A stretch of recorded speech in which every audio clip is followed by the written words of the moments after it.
أعوذ بالله من الشيطان الرجيم بسم الله الرحمن الرحيم رب اشرح لي صدري ويسر لي أمري واحلل عقدة من لساني يفقهوا قولي السلام علیکم ورحمۃ اللہ وبرکاتہ۔ کیسے ہیں آپ سب؟ امید ہے خیریت سے ہوں گے۔ اللہ سبحانہ تعالیٰ آپ کو ایمان کی بہترین حالت میں رکھے، آمین۔ جیسے کہ آپ لوگ سب جانتے ہیں کہ ہمارا جو ٹاپک چل رہا ہے مد کے بارے میں، کہ مدس کون کون سی ہوتی ہیں اور ان کو کس طرح قرآن پاک میں اپلائی کرتے ہیں یا ادا کرتے ہیں۔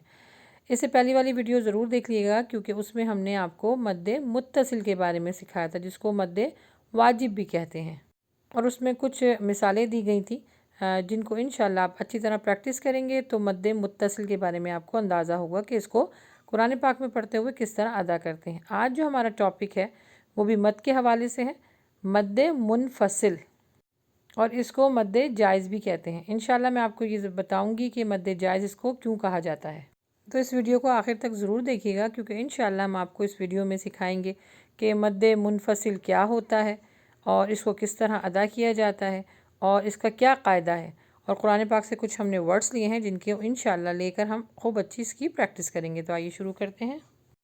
مد منفصل کا قاعدہ: جب حروف مدہ کے بعد حمزہ یعنی الف جیسا آ جائے تو دوسرے کلمے کے اندر اگر ہو تو اس کو مد منفصل کہتے ہیں۔ اچھا، اب حروف مدہ کون کون سے؟ حروف مدہ ہیں الف، واو، یا، بس انہی کو لے کے جو ہے وہ مد منفصل اور مد متصل کا قاعدہ لگتا ہے۔ جہاں پر بھی حروف مدہ کے بعد الف آ جائے یعنی حمزہ الف والا آ جائے، اور اس کلمے میں نہیں دوسرے کلمے میں یعنی اس ورڈ میں نہیں دوسرے والے ورڈ میں آئے تو اس کو مد منفصل کہا جاتا ہے۔ بس اس قاعدے کو غور سے اپنے ذہن میں بٹھا لیں۔ اچھا، اس مد منفصل میں اس حمزہ یعنی اس الف کی بات ہو رہی ہے۔ آپ کو یاد ہوگا الف جب کہا جاتا ہے جب اس کے اوپر کوئی حرکات نہ ہو، لیکن جب الف کے اوپر زبر پیش اور زیر آ جائے گا تو یہ پھر حمزہ میں بدل جائے گی، اس کو پھر الف نہیں پڑھیں گے، ہم اس کو حمزہ پڑھیں گے۔ اور جو آپ کو یہ باکس میں یلو والی حمزہ نظر آ رہی ہے یہ مد متصل کی حمزہ ہے، ٹھیک ہے؟ تو آج ہم اس کی بات نہیں کر رہے، آج ہم بات کر رہے ہیں الف جو زبر زیر پیش کے ساتھ آئے گی تو اس کو حمزہ کہتے ہیں۔ بس اسی چیز کو آپ نے اپنے ذہن میں بٹھانا۔ ایک دفعہ پھر ریپیٹ کر دوں کہ جب بھی حروف مدہ الف، واو، یا کے بعد حمزہ آ جائے زیر زبر پیش والی، اس کلمے میں نہیں اس کے بعد والے کلمے میں آ جائے تو اس کو مد منفصل کہا جاتا ہے۔ اب اس کی مثال دیکھ لیجئے۔ اب اس کی مثال دیکھ لیں۔ الف مدہ کے بعد حمزہ دوسرے کلمے میں آ جائے گا تو اس کو دیکھیں کس طرح ادا کرنا ہے، اور آپ یہ دیکھ رہے ہیں کہ یہ جو یلو یلو نظر آ رہا ہے یہ ہے الف مدہ، اور جو ریڈ ہے زبر کے ساتھ الف، تو یہ کون سی ہو گئی؟ مد منفصل کی حمزہ ہو گئی، اور یہ اس کلمے میں نہیں آ رہی ہے۔ اِنَّا أَعْطَيْنَاكَ الْكَوْثَرَ، تو اِنَّا ایک ہو گیا کلمہ، أَعْطَيْنَاكَ یہ دوسرا کلمہ ہو گیا، تو اس کو مد منفصل کہا جاتا ہے۔ اب اس کو مد جائز کیوں کہا جاتا ہے؟ اس کے اندر قصر بھی ہوتی ہے۔ قصر کا مطلب ہوتا ہے کہ دو حرکت کے برابر اس کو کھینچ کے بھی پڑھا جا سکتا ہے، اور اس کے اندر توسط بھی ہوتا ہے۔ توسط کا مطلب ہے اس کو لانگ کر کے پڑھنا، یعنی 4 اور 5 حرکات کے برابر پڑھنا، یعنی اس کو شارٹ کر کے بھی پڑھ سکتے ہیں اور کھینچ کے بھی پڑھ سکتے ہیں۔ اسی وجہ سے اس کے اندر یہ جواز پیدا ہوتا ہے، اس وجہ سے اس کو کہا جاتا ہے مد جائز۔ پہلے اس کو توسط کے ساتھ پڑھتے ہیں۔ إِنَّا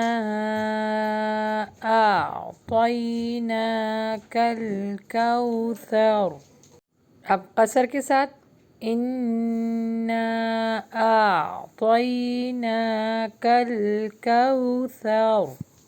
جی یہ تو ہو گئی اس کی مقدار۔ اب آئیے قرآن پاک کے کچھ ورڈز ہیں ان کے ساتھ پریکٹس کرتے ہیں۔ إِنَّا أَنزَلْنَاهُ، إِنَّا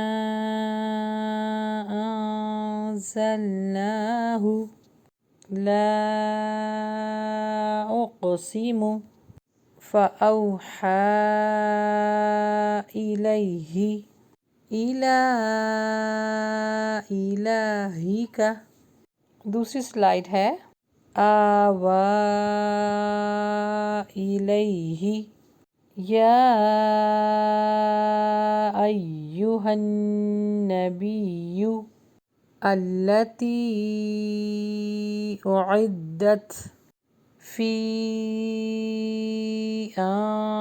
أنفسكم فقولي إني هذه إيمانا في أمري إني أخاف قوا أنفسكم يره أحد قالوا آمنا قالوا إنما. جی تو میں امید کرتی ہوں کہ یہاں تک کا لیسن آپ لوگوں کو بہت اچھی طریقے سے سمجھ میں آ گیا ہوگا. اگر کوئی سوال ہو تو کامنٹس باکس میں لکھ کر پوچھ سکتے ہیں، اور کوشش کریں کہ جو مشق آپ کو سکھائی گئی ہے اس کی روزانہ پریکٹس کریں. السلام علیکم ورحمۃ اللہ.